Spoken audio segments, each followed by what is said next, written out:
Hello everyone, welcome to my channel easy academy. आज के इस सेशन में मेरे पास कुछ न्यूमेरिकल्स हैं जो कि कूलम्ब्स लॉ पे बेस्ड हैं और प्रिंसिपल ऑफ सुपरपोजिशन पे बेस्ड हैं। तो कुछ अच्छे क्वेश्चंस मैंने लिए हैं, चलिए सॉल्व करते हैं इसको।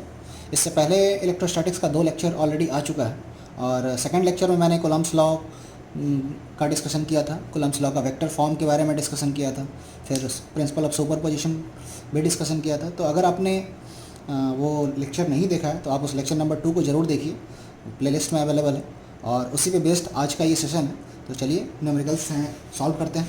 हमारे पास क्वेश्चन नंबर 1 है, 2 concentric circles of radii shown in figure of radii R1 and R2। यहाँ पे कुछ मिसिंग है, ये मैं लिख देता हूँ R1 एंड R2, ठीक है ना। 2 concentric circles of radii R1 and R2 shown in figure. आप देख सकते हैं मेरे पास 2 कॉन्सेंट्रिक सर्कल्स हैं इस क्वेश्चन में। एक छोटा सर्कल है जिसका रेडियस R1 है, एक बड़ा सर्कल है जिसका रेडियस R2 है। दोनों का सेंटर जो है वो कोइंसाइड कर रहा है। तो find the net force on charge Q. देखो यहाँ पे सेंटर पे एक चार्ज रखा हुआ है, charge Q placed at centre, इस पर हमें नेट फोर्स फाइंड करना है। तो आपको यहाँ पे फोर्स फाइंड करने के लिए हमारे पास टोटल कितने चार्ज हैं सिस्टम में। यहाँ पे 2 प्लस क्यू चार्ज है, यहाँ पे 2 माइनस क्यू चार्ज है और इन चारों चार्जेस के लिए हमें यहाँ पे फोर्स देखना है कि ये कितना फोर्स इस सेंटर पे एक्सर्ट कर रहा है जो चार्ज स्मॉल क्यू यहाँ पे प्लेस्ड है। तो यहाँ पे individual force, principle of superposition ये कहता है कि यदि हमारे पास सिस्टम ऑफ चार्जेस हैं तो हम क्या करेंगे, डिफरेंट चार्जेस के लिए हम इंडिविजुअल फोर्स फाइंड करेंगे और फिर उसका वेक्टर सम ले लेंगे तो हमें नेट फोर्स मिल जाएगा। तो हमें नेट फोर्स यहाँ पे फाइंड करना है। तो आप देखिए ये पूरा का पूरा फिगर जो है वो आपको सिमेट्रिकल दिख रहा होगा। ये प्लस क्यू चार्ज आप देख सकते हैं, इस प्लस हमारे सेंटर पे प्लस चार्ज है तो ये प्लस और प्लस एक दूसरे को क्या करेगा, रिपेल करेगा। देख सकते हैं आप, ये रिपेल करेगा, इसका डायरेक्शन कुछ ऐसा होगा और इसके जस्ट डायमेट्रिकली अपोजिट पॉइंट पे सेम अमाउंट ऑफ चार्ज है तो ये भी इसको रिपेल करेगा और ये दोनों रिपल्सन फोर्स सेम होंगे। क्यों? क्योंकि दोनों चार्जेस के बीच का जो डिस्टेंस है ये क्या है, ये स्मॉल रेडियस R1 के इक्वल है क्योंकि ये इसके सर्कल के सर्कमफ्रेंस पे रखा हुआ है ये चार्जेस। तो ये R1 और ये भी R1 डिस्टेंस पे रखा हुआ है। तो प्लस क्यू के कारण जो फोर्स लगेगा इस प्लस स्मॉल क्यू को, जो रिपल्सन का फोर्स लगेगा, और इस प्लस क्यू के कारण जो रिपल्सन का फोर्स लगेगा, ये दोनों एक दूसरे को क्या करेंगे, कैंसल आउट करेंगे। क्योंकि यहाँ पे जो फोर्स का, अगर मैं इसका पोजीशन का नाम कुछ ऐसा दे देता हूँ, सपोज ये 1 है, ये 2 है, ये 3 है और ये 4 है। तो 1 के कारण फोर्स यदि मैंने ले लिया F1 तो ये F1 और F2 इक्वल हो जाएंगे मैग्नीट्यूड वाइज, इन दोनों का मैग्नीट्यूड इक्वल हो जाएगा। और ये मैग्नीट्यूड कितना हो जाएगा, K Q first charge into second charge upon R1 का स्क्वायर। और ये दोनों फोर्स एक दूसरे के अपोजिट डायरेक्शन में है तो एक दूसरे को कैंसिल आउट कर देंगे। सिमिलरली यदि मैं F3 और F4 की बात करूं, जो कि यहाँ पे थर्ड चार्ज और फोर्थ चार्ज के कारण जो इस पर फोर्स है, तो ये यहाँ पे अट्रैक्शन का फोर्स होगा। आप देख सकते हैं Q3 नेगेटिव है और ये सेंटर पे जो चार्ज रखा है वो पॉजिटिव है तो वो इसको अट्रैक्ट करेगा। और यहाँ पे Q4 भी नेगेटिव है तो ये भी इसको क्या करेगा, अपनी तरफ अट्रैक्ट करेगा। तो Q और दोनों फोर्स का क्या होगा, वैल्यू सेम होगा, मैग्नीट्यूड सेम होगा। आप देख सकते हैं और डायरेक्शन एक दूसरे के अपोजिट, तो ये दोनों भी एक दूसरे को क्या करेंगे, कैंसिल आउट करेंगे। दोनों के बीच का जो डिस्टेंस होगा वो क्या होगा, रेडियस, जो बिगर सर्कल का जो रेडियस है वो हो जाएगा क्योंकि ये रेडियली ये सेंटर से इसका डिस्टेंस कितना है, R2 के इक्वल है और इसका भी सेंटर से डिस्टेंस कितना है, R2 के इक्वल है। तो आप लिख सकते हैं यहाँ पे Q अपॉन R2 का स्क्वायर। तो इस तरीके से आप देख सकते हैं कि यहाँ पे नेट फोर्स कितना आएगा, 0। तो हमारा ऑप्शन क्या हो जाएगा यहाँ पे, नन ऑफ द अबव। तो F नेट ऑन Q ये कितना हो गया, 0। ये हो गया आंसर। अब बात करते हैं सेकंड क्वेश्चन की। हमारे पास सेकंड क्वेश्चन है, अ Q charge plus Q charge is uniformly distributed along the length of the ring of the radius R। यहाँ देखो हमने एक रिंग लिया हुआ है और इस पर आप देख सकते हैं कि इसके लेंथ के अलॉन्ग चार्ज डिस्ट्रीब्यूटेड है। इस पर हमने कितना चार्ज दिया हुआ है, Q charge given, plus Q charge. इसको गिवन है और ये प्लस क्यू चार्ज जो है इसके लाइन इसके लेंथ के along uniformly distributed. Uniform distribution का मतलब ये होता है कि इसके ईच एंड एवरी पॉइंट पे चार्ज क्या होगा, सेम होगा। एक्चुअल में इसे हम कहते हैं लीनियर चार्ज डेंसिटी। जब भी चार्ज एक लेंथ पे डिस्ट्रीब्यूटेड होता है तो उसे हम कहते हैं लीनियर चार्ज डेंसिटी, और यहाँ पे ईच एंड एवरी पॉइंट पे चार्ज डेंसिटी जो होगा वो क्या होगा, सेम होगा। लीनियर चार्ज डेंसिटी को हम लैम्डा से डिनोट करते हैं। ये क्या होता है, क्यू अपॉन एल, मतलब चार्ज पर यूनिट लेंथ, और ये lambda each and every point पे क्या होगा, यूनिट हो जाएगा कूलम पर मीटर, लैम्डा का यूनिट। तो लैम्डा जो होगा ईच एंड एवरी पॉइंट पे क्या होगा, सेम होगा। इस डिस्ट्रीब्यूशन को हम कहते हैं यूनिफॉर्म डिस्ट्रीब्यूशन। ये यूनिफॉर्म डिस्ट्रीब्यूशन आपका सरफेस चार्ज डेंसिटी में भी हो सकता है, जब एक सरफेस पे चार्ज डिस्ट्रीब्यूटेड है, या फिर वॉल्यूम चार्ज डेंसिटी में भी हो सकता है, जो वॉल्यूम पूरे इनसाइड मटेरियल में चार्ज डिस्ट्रीब्यूटेड है तो वॉल्यूम चार्ज। ये डिफरेंट चार्ज डिस्ट्रीब्यूशंस हैं जिसके बारे में हम आगे अपने आने वाले लेक्चर्स में करेंगे। जब हम इलेक्ट्रिक फील्ड पढ़ेंगे तो अलग अलग डिफरेंट चार्ज डिस्ट्रीब्यूशंस के बारे में, इलेक्ट्रिक फील्ड फाइंड करने का जब हम टेक्निक सीखेंगे तो उस वाले लेक्चर्स में हम लोग ये सारे कुछ देखेंगे। अभी मैंने थोड़ा आपको आइडिया बता दिया कि ये लीनियर चार्ज डेंसिटी है यहाँ पे, क्योंकि इस रिंग के लेंथ पे डिस्ट्रीब्यूटेड है। तो हमें फाइंड करना है क्यू नॉट चार्ज जो सेंटर पे रखा है, इस पर फोर्स कितना है। तो ये फोर्स हमें कैलकुलेट करना है। तो आप देख सकते हैं कि आप क्या कीजिए, यहाँ पे एक एलिमेंटल चार्ज लीजिए, क्योंकि हमें अभी तक सिर्फ कूलम्ब्स लॉ पता है जो कि एक पॉइंट चार्ज के लिए वैलिड है। तो एक एलिमेंटल चार्ज लीजिए और एज्यूम कर लीजिए कि यहाँ पे उसका चार्ज जो है वो DQ है, तो ये एक पॉइंट चार्ज की तरह बिहेव करेगा। और जस्ट इसके डायमेट्रिकली अपोजिट पॉइंट पे एक और एलिमेंटल चार्ज लीजिए यहाँ पे, और ये भी लीजिए DQ, ठीक है। तो आप देख सकते हैं कि ये DQ प्लस है और ये DQ भी प्लस है। ये DQ इस प्लस Q को क्या करेगा, रिपेल करेगा Q नॉट को, और ये DQ ये भी प्लस है, ये भी इसको क्या करेगा, रिपेल करेगा, और दोनों का रिपल्सन फोर्स जो है वो इक्वल अमाउंट में होगा। आप देख सकते हैं क्योंकि डिस्टेंस दोनों का क्या होगा, सेंटर से R है। सिमिलरली आप देख सकते हैं कि डायमेट्रिकली अपोजिट पॉइंट पे एक DQ यहाँ पे ले लीजिए, एक DQ यहाँ पे लीजिए। DQ का मतलब एलिमेंटल चार्ज, जो कि बहुत ही छोटा अमाउंट में बहुत ही छोटा चार्ज है, ठीक है। तो अब ये DQ आप देख सकते हैं, ये DQ इस पे इस डायरेक्शन में फोर्स एक्सर्ट करेगा, और ये वाला DQ जो इसके डायमेट्रिकली अपोजिट पॉइंट पे है ये भी इसको रिपेल करेगा और सेम अमाउंट में रिपेल करेगा, तो नेट फोर्स 0 हो जाएगा। सिमिलरली आप यहाँ देख सकते हैं, मतलब इस तरीके से ईच एंड एवरी पॉइंट के लिए आप किसी भी पॉइंट पे एक DQ लेंगे तो उसके डायमेट्रिकली अपोजिट पॉइंट पे एक DQ आपको मिलेगा सेम अमाउंट का। यहाँ पे कोई DQ लेंगे तो उसके डायमेट्रिकली अपोजिट पॉइंट पे आपको सेम अमाउंट का एक DQ मिलेगा। तो सब एवरी चार्ज जो है उसके लिए क्या होगा, उसके डायमेट्रिकली अपोजिट पॉइंट पे जो चार्ज अवेलेबल है वो उसके फोर्स को क्या करेगा, नलीफाई करेगा। तो यहाँ पे जो इफेक्ट है सबका क्या हो जाएगा, 0 हो जाएगा। तो यहाँ पे नेट फोर्स क्या हो जाएगा, इस पर 0। तो net force on Q not will be 0। Option हो गया हमारा 0। चलिए अब बात करते हैं नेक्स्ट क्वेश्चन की। ये बहुत ही अच्छा क्वेश्चन है जो हमारे पास ये नेक्स्ट क्वेश्चन है। इसमें क्या कहता है, ध्यान से पढ़िएगा इस क्वेश्चन को। 6 चार्जेस, 3 पॉजिटिव एंड 3 नेगेटिव। देखो हमारे पास एक हेक्सागन गिवन है, इसके 6 वर्टिसेस हैं और 6 वर्टिसेस पे 6 चार्जेस प्लेस किए गए हैं, जिसमें से 3 चार्जेस पॉजिटिव हैं और 3 चार्जेस नेगेटिव हैं। कह रहा है ऑफ इक्वल मैग्नीट्यूड, और सारे चार्जेस का मैग्नीट्यूड जो है वो इक्वल है, बस 3 चार्जेस पॉजिटिव और 3 चार्जेस नेगेटिव हैं। Are to be placed at the vertex of regular hexagon such that the force on 7th charge Q placed at centre O। मतलब यहाँ पे हमने सेंटर O पे एक चार्ज रखा है, कितना, प्लस Q। सपोज यहाँ पे एक प्लस Q चार्ज हमने रखा हुआ है, placed at centre O is double the force. क्या कह रहा है, सच that the force on 7th charge Q, force on 7th charge Q is double the force when only one positive charge of same magnitude is placed at C। मतलब यहाँ पे suppose हमने एक plus Q charge रखा हुआ है और ये प्लस Q चार्ज C पे, और ये प्लस Q चार्ज इस पे जो फोर्स एक्सर्ट कर रहा है, ठीक है, तो उस फोर्स का एज्यूम कर लो कि ये F है। इस फोर्स को एज्यूम कर लो कि ये F है। तो ये F फोर्स इस पे लग रहा है जब इस पे सिर्फ एक सिंगल चार्ज प्लस Q रखा हुआ है। और अब कहता है कि ये जो 6 चार्जेज जो हमें गिवन है वो 6 चार्जेज जब इस पर हम प्लेस कर देते हैं तो इस पर फोर्स जो होता है वो क्या हो जाता है, डबल हो जाता है, मतलब 2F हो जाता है। तो इस प्लस Q चार्ज पे फोर्स कितना हो जाना है, 2F हो जाना है। तो हमें बताना है कि इस पर चार्ज का जो डिस्ट्रीब्यूशन है ईच एंड एवरी वर्टिसेस पे, वो उनका ये ऑर्डर क्या होगा, ये प्लस किस पे प्लस होगा, किस पे माइनस होगा, किस पे प्लस होगा, किस पे माइनस होगा, किस पे प्लस होगा, किस पे माइनस होगा। जबकि मैग्नीट्यूड जो है वो सारे चार्जेस का सेम है, हर जगह हमने Q प्लेस करना है, सब जगह Q प्लेस करना है। हमें बस ये बताना है कि प्लस कहाँ पे होगा, माइनस कहाँ पे होगा, प्लस कहाँ पे होगा, माइनस कहाँ पे होगा, ताकि इस पर नेट फोर्स जो है वो क्या हो जाए, प्रीवियस फोर्स का डबल हो जाए, मतलब 2F हो जाए। तो आप देख सकते हैं कि ये जो है इस हेक्सागन के डायगोनल्स को जब आप मिलाएंगे एक दूसरे से तो ये डायगोनल्स का जो लेंथ होता है ये सारे लेंथ इक्वल होते हैं, आर आर आर एज्यूम कर लो, ठीक है।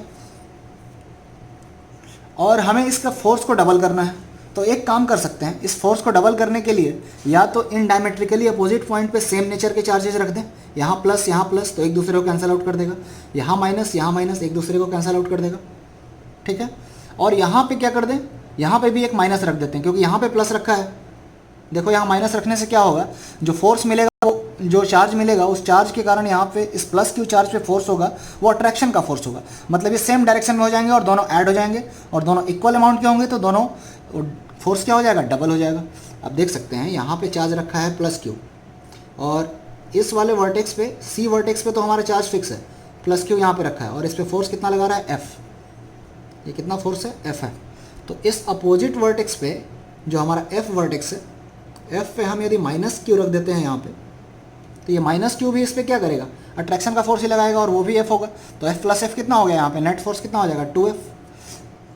तो यहाँ एफ पे तो माइनस होगा, तो सबसे पहले आप यहाँ पे ये नेमिंग कर लो, ये A B C D E F। ये A पे कौन सा चार्ज है, B पे कौन सा चार्ज होगा, इसका ये अरेंज मतलब ये ऑर्डर है। तो आपको देखना है F तो नेगेटिव होगा आपका, ये कंफर्म हो गया, मतलब F नेगेटिव वाले आपके पास 3 ऑप्शन है, A तो एलिमिनेट हो गया हमारे पास। अब 3 ऑप्शंस में कौन सा सही है ये देखना है, जिसमें C है क्या आपका पॉजिटिव, मतलब फर्स्ट चार्ज है A, सेकंड चार्ज है B, थर्ड चार्ज है C, थर्ड चार्ज पॉजिटिव है आपका। तो थर्ड चार्ज पॉजिटिव इसमें कौन सा है, कौन से ऑप्शन में आपको दिख रहा है, ये किस ऑप्शन में दिख रहा है, किस ऑप्शन में दिख रहा है, मतलब आपका B भी एलिमिनेट हो गया यहाँ से क्योंकि इसमें यहाँ पे थर्ड चार्ज नेगेटिव दिया हुआ है, जबकि हमारे क्वेश्चन में गिवन है कि C पे चार्ज हमने प्लस रखा हुआ है। तो A B C यहाँ पे भी C पॉजिटिव है, A B C यहाँ पे भी C पॉजिटिव है, ठीक है।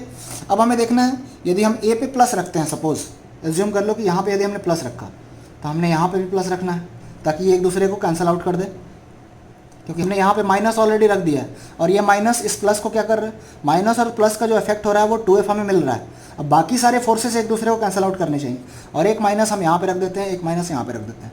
ये माइनस और माइनस भी एक दूसरे को कैंसिल आउट करेगा क्योंकि ये माइनस प्लस क्यू को क्या करेगा, अपनी तरफ खींचेगा और ये माइनस इस प्लस क्यू को अपनी तरफ खींचेगा, तो दोनों का अट्रैक्शन एक दूसरे को कैंसिल आउट करेगा और ये प्लस इस प्लस क्यू को रिपेल करेगा और ये प्लस इस क्यू को रिपेल करेगा। तो ये दोनों प्लस जो A और D पे रखे हैं इन दोनों का इफेक्ट क्या हो जाएगा, नल हो जाएगा। तो देखिए ऐसा कोई ऑप्शन है क्या मेरे पास, पहले देख लो कि यहाँ पे 3 पॉजिटिव चार्ज हो रहे हैं, 1 2 3 पॉजिटिव चार्ज, 1 2 3 नेगेटिव। तो देखते हैं बच्चों यहाँ से अब कौन सा ऑप्शन हमारे लिए मैच करता है, plus minus plus plus minus plus, उसके बाद फिर प्लस, फिर यहाँ पे माइनस मिल रहा है, D पे यहाँ प्लस है और यहाँ पे D पे क्या मिल रहा है, माइनस मिल रहा है, मतलब हमें ये ऑप्शन इसके अकॉर्डिंग मैच नहीं कर रहा है। तो एक काम और कर सकते हैं, यहाँ पे हम इनके प्लेस को इंटरचेंज कर सकते हैं, मतलब यहाँ पे प्लस प्लस लिया है तो यहाँ पे प्लस प्लस लेके देखते हैं और यहाँ पे माइनस माइनस लेकर देखते हैं कौन सा ऑप्शन मिलता है, क्योंकि आंसर दोनों हो सकता है बट ऑप्शन के अकॉर्डिंग हमें चलना है। तो देखिए इसको हटाइए यहाँ से, यहाँ पे हमने माइनस माइनस ले लिया, यहाँ पे प्लस प्लस ले लिया, तो माइनस माइनस ले लिया। अब देखते हैं minus plus plus minus plus plus फिर minus plus minus minus plus minus, यानी हमारा ऑप्शन कौन सा करेक्ट होगा, C ऑप्शन करेक्ट होगा, ठीक है। अगर हमने ये दोनों माइनस को इंटरचेंज करके यहाँ पे लिख दिया माइनस B और E पे, और B और E पे जो प्लस लिया है वो A और D पे ले लिया, तब भी हमारा ऑप्शन आंसर सही मिलेगा, बट ऑप्शन के अकॉर्डिंग वो सही नहीं है, ऑप्शन में वो दिया गिवन नहीं है, इसलिए हमें इसको एक्सचेंज करना पड़ रहा है, ठीक है। चलिए चलते हैं नेक्स्ट क्वेश्चन पे। नेक्स्ट क्वेश्चन है हमारे पास, 2 particle of equal mass M and charge Q placed on horizontal rough surface at a separation R, ठीक है। Find the minimum coefficient of friction between the particle and surface so that these particles will remain at rest. देखिए इसको कैसे करेंगे, हमारे पास एक horizontal surface है जो कि रफ है, ये गिवन है, ये एक रफ सरफेस है, मतलब यहाँ पे फ्रिक्शन होगा और यहाँ पे हमने 2 पार्टिकल को रखा हुआ है ऑफ इक्वल मास और चार्ज है इस पे Q, इस पे मास भी सेम है और चार्ज सेम है, ठीक है। तो चार्ज सेम है तो दोनों एक दूसरे को क्या करेंगे, रिपेल करेंगे, ये आपको पता है। यहाँ पे फोर्स, इलेक्ट्रोस्टैटिक फोर्स जो इन पे लगेगा Fe, वो रिपल्सन का होगा, ये तो पता है सबको। इनके बीच का डिस्टेंस गिवन है, वो कितना गिवन है, r गिवन है। फिर कह रहा है अब ये फोर्स की वजह से क्या होंगे, एक दूसरे से दूर जाने का कोशिश करेंगे। तो जब ये एक दूसरे से दूर जाने का कोशिश करेंगे तो यहाँ पे फ्रिक्शन लगना स्टार्ट हो जाएगा। मतलब इस फोर्स के मूव करने की टेंडेंसी किधर है, टुवर्ड्स लेफ्ट, तो इस पर फ्रिक्शन किधर लगेगा, टुवर्ड्स राइट। सिमिलरली इसकी टेंडेंसी किधर है, टुवर्ड्स राइट जाने की, तो इस पर फ्रिक्शन किधर लगेगा, टुवर्ड्स लेफ्ट। ठीक है, इस फ्रिक्शन को बोल देते हैं F। किसी भी एक ऑब्जेक्ट का आप क्या कीजिए, एक बॉडी का फ्री बॉडी डायग्राम ड्रॉ कर लीजिए यहाँ पे, कोई भी एक का, तो हमारा काम हो जाएगा। कहता क्या है कि so that the these particles will remain at rest, मतलब इस पार्टिकल को इक्विलिब्रियम में रहना है और उसके लिए हमें फाइंड करना है कि इस सरफेस का कोएफिशिएंट ऑफ फ्रिक्शन कितना है। तो कोएफिशिएंट ऑफ फ्रिक्शन, अब देखिए यहाँ पे इस पर फोर्स कितना लग रहा होगा, एक Fe लग रहा होगा इधर, ये Fe किसके इक्वल हो जाएगा, KQ² अपॉन R² के। नीचे लग रहा होगा mg और ऊपर लग रहा होगा इसका नॉर्मल, और इधर लग रहा होगा इस पर फ्रिक्शन। तो फ्रिक्शन ले लो, जब ये दोनों एक दूसरे को बैलेंस कर रहे हैं, मतलब ये इक्विलिब्रियम में है, मतलब ये दोनों फोर्स x डायरेक्शन में भी और y डायरेक्शन में भी क्या होगा, बैलेंस्ड होगा। तो आप लिख सकते हो यहाँ से n इज इक्वल टू क्या हो जाएगा, mg, net force y direction में 0, नेट फोर्स x डायरेक्शन में 0, तो आप लिख सकते हो F E is equal to F, ये फ्रिक्शनल फोर्स है। और फ्रिक्शन फोर्स क्या होता है, फ्रिक्शन फोर्स की वैल्यू सेल्फ एडजस्टेबल है, मतलब ये फ्रिक्शन फोर्स की वैल्यू जो है ये लेस देन और इक्वल टू क्या होगी, F मैक्स, मैक्सिमम फ्रिक्शन के। मैक्सिमम फ्रिक्शन किसके इक्वल होता है, म्यू इंटू एन, और आप लिख सकते हो म्यू इंटू mg।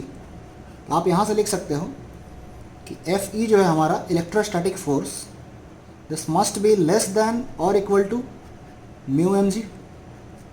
ठीक है, यहाँ से हमें म्यू का वैल्यू फाइंड करना है, that is mu greater than और equal to Fe electrostatic force upon mg। Fe का वैल्यू यहाँ पे रख दीजिए,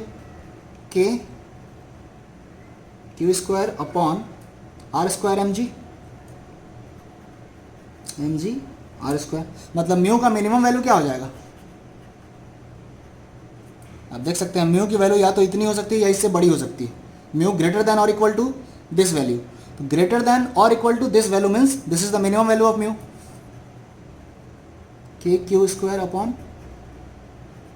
mg R²। ये हमारा आंसर हो गया, म्यू मिनिमम। देखिए कौन सा ऑप्शन मैच करता है, KQ² अपॉन mg R²। ठीक है, तो ये हो जाएगा हमारा आंसर ऑप्शन नंबर डी। यहाँ पे बच्चों ये ध्यान देने वाली बात थी कि ये जो फ्रिक्शन जो यहाँ पे एक्ट हो रहा था, ये लिमिटिंग फ्रिक्शन हम हमेशा नहीं लेके चलते हैं। ये फ्रिक्शन जो है सेल्फ एडजस्टेबल फोर्स है, आपको पता है। ये मैक्सिमम कहाँ तक जा सकता है, म्यू इंटू एन तक जा सकता है। ये फोर्स पे डिपेंड करता है। ये फोर्स यदि मैं इंक्रीज करूँगा तो उसके अकॉर्डिंग ये फ्रिक्शन फोर्स भी इंक्रीज हो जाता है, सेल्फ एडजस्टेबल फोर्स है। और मैक्सिमम कहाँ तक ये इसको रोक के रख सकता है, Fe जो है यदि म्यू mg के इक्वल हो जाए तब तक ये इक्विलिब्रियम में रहेगा। यदि Fe की वैल्यू आप म्यू mg से इंक्रीज कर दो तो फिर ये मूव करना स्टार्ट कर देगा।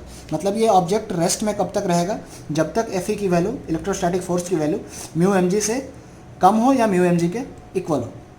ठीक है, तो हमारा आज का सेशन यहीं पे एंड होता है। Thank you very much. I hope आपको ये सारे सॉल्यूशंस जो हैं अच्छे से समझ आए होंगे।